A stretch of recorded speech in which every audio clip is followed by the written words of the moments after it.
अगणित जगन्नाथ प्रेमी को मोर नमस्कार। तो मु आसी पहुँची जाइछि जगन्नाथ मंदिर बोलाराम, जोटा कि हैदराबाद रे अवस्थित।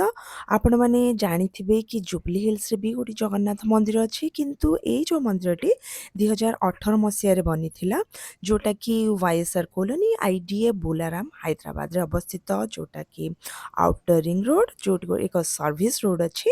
सेई सर्विस रोड रे आसले बिल्कुल रोड साइड रे ही एई मन्दिरटी पड़े। ଏବଂ ଏଇ ମୋର ଭିଡ଼ିଓଟି ବନେଇବାର ଗୋଟିଏ ପ୍ରୟାସ କି ବହୁତ ଲୋକ ୟା ବିଷୟରେ ଜାଣିନଥିବେ। ଯଦି ଆପଣମାନେ ହାଇଦ୍ରାବାଦ ଆସୁଛନ୍ତି ନିଶ୍ଚୟ ଏଇ ମନ୍ଦିରକୁ ଆସନ୍ତୁ। ଆଉ ୟାର ଯୋଉ କାରୁକାର୍ଯ୍ୟ ଦେଖିବେ, ଆପଣ ଦେଖିଲେ ଆଶ୍ଚର୍ଯ୍ୟ ହେଇଯିବେ। ମାନେ ନିଜ ସ୍ୱଚକ୍ଷୁରେ ନ ଦେଖିଲେ ଆପଣ ବିଶ୍ୱାସ ବି କରିପାରିବେନି। ସେଇଥିପାଇଁ ମୁଁ ଏଇ ଭିଡ଼ିଓଟି ମେନଲି ବନେଇଛି। ଆପଣମାନେ ହାଇଦ୍ରାବାଦରେ ଅଛନ୍ତି ଯଦି ଆସିନାହାନ୍ତି ନିଶ୍ଚୟ ଆସନ୍ତୁ। ଆଉ ଯଦି ହାଇଦ୍ରାବାଦ ଭିଜିଟ୍ କରିବାକୁ ଯାଉଛନ୍ତି ଏଇ ମନ୍ଦିରକୁ ଆସିବା ପାଇଁ ନିଶ୍ଚୟ ଆପଣ ଗୋଟେ ଲିଷ୍ଟ ରଖିଥାନ୍ତୁ। ଏଇ ବୋଲାରାମ ଜଗନ୍ନାଥ ମନ୍ଦିରକୁ ନିଶ୍ଚୟ ବୁଲିବାକୁ ଆସିବେ। ତ ଦେଖନ୍ତୁ ଏଠି ଆମ ନବଗ୍ରହଙ୍କ ମୂର୍ତ୍ତି ଅଛି। ମୁଁ ଆକ୍ଚୁଆଲି ଭିଡ଼ିଓଟି ଯେତେବେଳେ ସୁଟ୍ କଲି ସେତେବେଳକୁ ପହଡ଼ ପଡ଼ିଯାଇଥିଲା। ବହୁତ ଗୁଡ଼ିଏ ପାର୍ଶ୍ୱ ଦେବଦେବୀଙ୍କ ମନ୍ଦିର ବନ୍ଦ ହେଇକି ଥିଲା। ତଥାପି ମୁଁ ଫାଷ୍ଟ ଆସୁ ଆସୁ କିଛି ସର୍ଟସ୍ ବି ନେଇଯାଇଥିଲି। ସେଗୁଡ଼ା ମୁଁ ଆପଣଙ୍କ ସାଙ୍ଗେ ବିଲକୁଲ ଲାଷ୍ଟରେ ସେୟାର କରିବି। ତ ଭିଡ଼ିଓକୁ ବିଲକୁଲ ଏଣ୍ଡ ତକ ହିଁ ଦେଖନ୍ତୁ। ତ ଆପଣ କାରରେ ଆସୁଛନ୍ତି ଓନ୍ ଆରେଞ୍ଜମେଣ୍ଟରେ, ତ କାର ପାର୍କିଂ ସ୍ପେସ୍ ବି ବହୁତ ଅଛି। ତ ଚାଲନ୍ତୁ ମୁଁ ଦେଖାଉଛି ଆପଣଙ୍କୁ ସବୁ ମନ୍ଦିର। ଆପଣ ମନ୍ଦିରର କାରୁକାର୍ଯ୍ୟ ଦେଖିବେ। ହଁ, କମ୍ପାରେଟିଭ୍ ଟୁ ପୁରୀର କାରୁକାର୍ଯ୍ୟ ସାଙ୍ଗେ ତ କିଛି ବି ମାନେ କମ୍ପେୟାର କରିହେବନି। ଆମ ସାଇନ୍ସ ଏତେ ଉନ୍ନତ ଗଲାଣି, କିନ୍ତୁ ମାନେ ପୁରୀରେ ଆମ ମନ୍ଦିରରେ ଶ୍ରୀ ଜଗନ୍ନାଥଙ୍କ ମନ୍ଦିରରେ ଏତେ ସୁନ୍ଦର କାରୁକାର୍ଯ୍ୟ ସେଇଟା ତ କେହି କରିପାରିବେନି। କିନ୍ତୁ ଆପଣ ଏଇ ମନ୍ଦିରକୁ ଆସିବେ ବହୁତ ସୁନ୍ଦର ଲାଗିବ, ବହୁତ ଖୁସି ଲାଗିବ, ବହୁତ ପଜିଟିଭିଟି ଆସିବ। ଆଉ ଦେଖିବେ ଓଡ଼ିଶା ବାହାରେ ଆମେ ଯେତେବେଳେ କୌଣସି ଓଡ଼ିଆ ଲୋକଙ୍କୁ ଦେଖନ୍ତି ନା ବହୁତ ଖୁସି ଲାଗେ।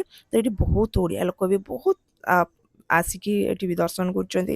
ଇଭେନ୍ ତେଲୁଗୁ ଅଲଗା ମାନେ ନନ୍ ଓଡ଼ିଆସ୍ ବି ବହୁତ ଆସି ଜଗନ୍ନାଥଙ୍କୁ ଏଠି ଦେଖୁଛନ୍ତି। ବହୁତ ଖୁସି ଲାଗିବ କି ଅଲଗା ଭାଷାଭାଷୀ ଲୋକମାନେ ବି ଆମ ଜଗନ୍ନାଥ ସଂସ୍କୃତି ଉପରେ ବି ମାନେ କେତେ ଆକୃଷ୍ଟ। ତ ମୁଁ ଆକ୍ଚୁଆଲି ଅଲଗା ଗୋଟେ ଦ୍ୱାରରେ ଆମେ ଆସିଥିଲୁ। ତ ଏଇଟା ହେଉଛି ମୁଖ୍ୟ ଦ୍ୱାର, ସିଂହ ଦ୍ୱାର। ଏବଂ ଆପଣ ଦେଖିପାରିବେ ଅରୁଣ ସ୍ତମ୍ଭ ବି ଏଠି ଅଛି। ତ ଏଠି ଦେଖନ୍ତୁ ସିଂହ ଦ୍ୱାର, ଏଠି ଫ୍ରଣ୍ଟରେ ଅରୁଣ ସ୍ତମ୍ଭ।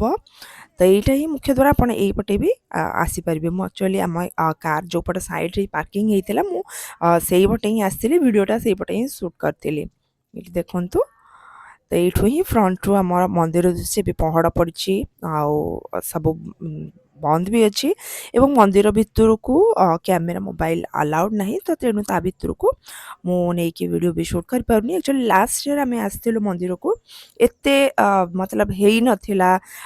ଏ ପାର୍ଶ୍ୱ ଦେବଦେବୀଙ୍କ ମନ୍ଦିର ସବୁ କମ୍ପ୍ଲିଟ୍ ହେଇନଥିଲା। କିନ୍ତୁ ଗୋଟେ ବର୍ଷ ଭିତରେ ମୁଁ ଦେଖୁଛି ବହୁତ ସୁନ୍ଦର ଏଇଟା ଶିବଙ୍କ ମନ୍ଦିର ବହୁତ ସୁନ୍ଦର ସେ ବନା ହେଇଛି। ଆଉ ତା ସହିତ ଯେଉଁ ପିଲରରେ, ତା କାନ୍ଥରେ ସବୁ ମାନେ ଏତେ ସୁନ୍ଦର ମୂର୍ତ୍ତି ସବୁ ବନା ହେଇଛି ନା, ମାନେ ଦେଖିଲେ ଭାରି ଖୁସି ଲାଗିବ। ପୁରା କଲରଫୁଲ୍ ଭାଇବ୍ରାଣ୍ଟ କଲର୍ କରାହେଇଛି। ତ ଆପଣମାନେ ନିଶ୍ଚୟ ଆସନ୍ତୁ ଏଇ ମନ୍ଦିରକୁ। ମୁଁ ଆପଣ ସମସ୍ତଙ୍କୁ ରିକ୍ୱେଷ୍ଟ କରୁଛି। ମୁଁ ଭିଡ଼ିଓଟା ସେଇଥିପାଇଁ ହିଁ ବନେଇଲି। ଆକ୍ଚୁଆଲି ଏତେ କ୍ଲିୟରଲି ମୁଁ ବନେଇ ପାରିନି।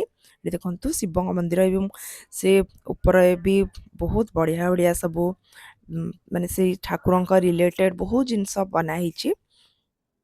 ତ ଏଠି ବିମଳା, ସାରଳା, ମା ଲକ୍ଷ୍ମୀ, ଗଣେଶ, ହନୁମାନ ସମସ୍ତଙ୍କ ମନ୍ଦିର ଏଠି ଆପଣ ଦେଖିପାରିବେ।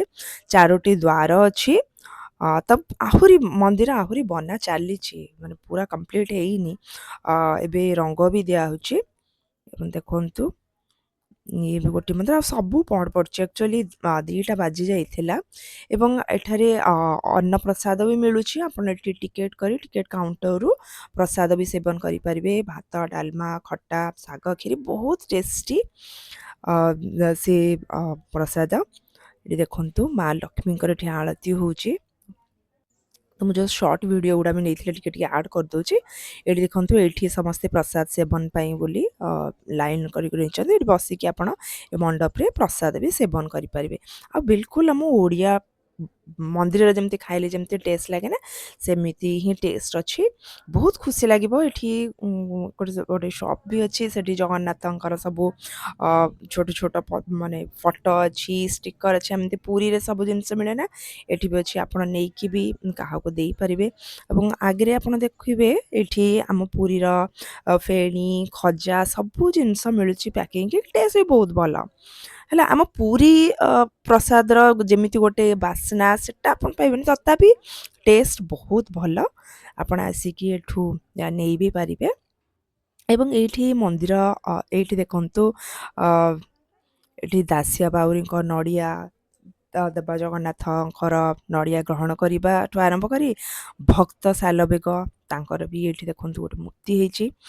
ଏଇଠି ଉପରେ ଲଳିତା ବିଶ୍ୱବସୁ ବିଦ୍ୟାପତି ସମସ୍ତଙ୍କର ଆପଣମାନେ ନିଜେ ଜାଣିଥିବେ ଆମ ଜଗନ୍ନାଥଙ୍କ ଦାରୁ ବ୍ରହ୍ମ କେମିତି ଜଗନ୍ନାଥ ଆମର ତିଆରି ହେଲେ ସବୁ ଜିନିଷ ଏଇ ଉପରେ ବନା ହେଇଛି। ବହୁତ ଖୁସି ଲାଗିବ ଏ ଭିତରକୁ ଆସିଲେ ଗୋଟେ ନିଜର ଲାଗିବ ଏମିତି ମନ୍ଦିରଟା ଏମିତି ମାନେ ବହୁତ ଖୁସି ହିଁ ଲାଗିବ।